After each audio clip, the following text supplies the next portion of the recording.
call upon the opposition whip.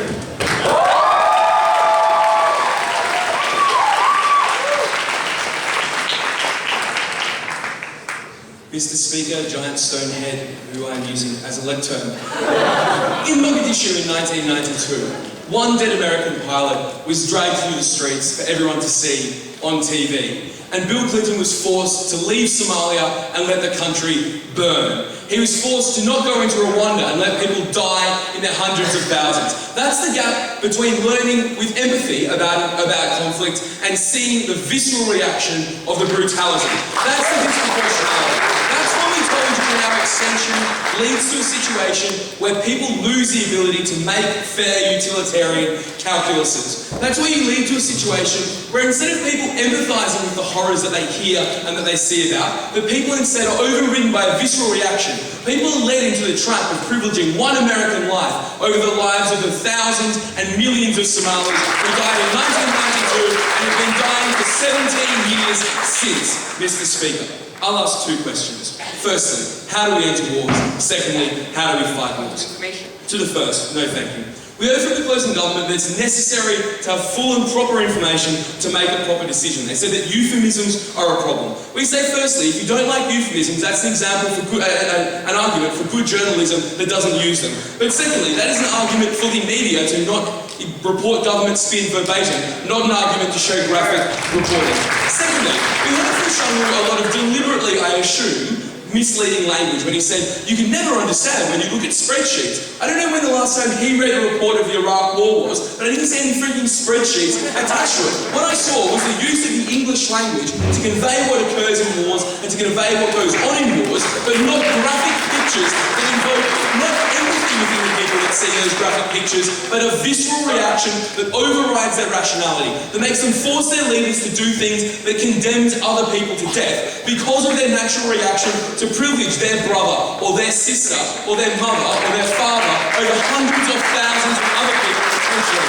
And that's what we told you in extension at closing opposition. We heard it opening that a visceral reaction will lead to more just war. We say firstly that mistakes what a visceral reaction does. But it was also simply an assertion to say that if people had seen viscerally the true horror of Rwanda, we would have gone in. But at the same time, if we saw viscerally the true horror of fighting to free the Iraqi people, we wouldn't have gone in. The relevant comparison is whether if we saw the visceral results of fighting to free the Rwandan people. Because by their very logic, when we saw a war in Central Africa that was killing white people, we would have pulled our troops out and never gone into that war. That was the problem with the response to our POIs, even though we tried twice to get the idea out there for them to grapple with it. Shamu, Johnny, whoever. Okay. You can't just assert the right cases and the wrong cases, because neither you nor governments are omniscient. Why can't citizens make these decisions, and why should they be able to decide upon seeing gruesome images that it's simply not worth it to fight a war in their name with these costs? Because we told you that there is a distinction between empathy and a visceral reaction. We told you that reading about 100,000 people dying in Darfur lets you empathise with what it must be like to see the Janjaweed ride into the place on the back of a camel armed with an AK-47. I've never seen the photo of them doing it, but I've read about it and I know. But by the same token, seeing someone who lived down the street from me in Connecticut disemboweled and hanging from a bridge in Fallujah will make me think all of a sudden that my government shouldn't be in there because of that very deep and visceral reaction. That's why this leads to bad wars. To the second question, how do we fight the war? We heard that we need to not worry about families. That ignored two things. Firstly, that's just taking the choice away from them and giving them to the government. But secondly, often the families aren't even within our cultural realm. So when Iraqi people see the destruction of their country as hugely offensive and the projection of images of their dead fellows as hugely shameful and offensive, then the government deciding to appease Western tastes by broadcasting them is hugely offensive to the victims of Western wars and builds propaganda. So effectively CNN is now the producer, or the main producer of Al-Qaeda's propaganda. We set back our efforts to win hearts and minds within those communities. No thank you. We heard that tactics become more moderate and proportional, and that the example is Israel.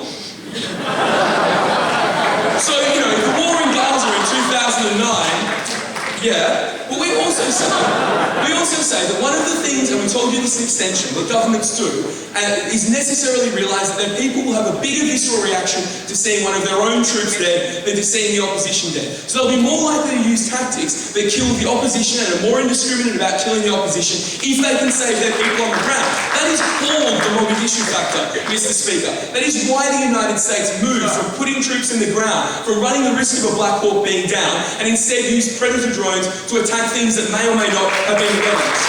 No, thank you. We heard that the United States won't commit atrocities again.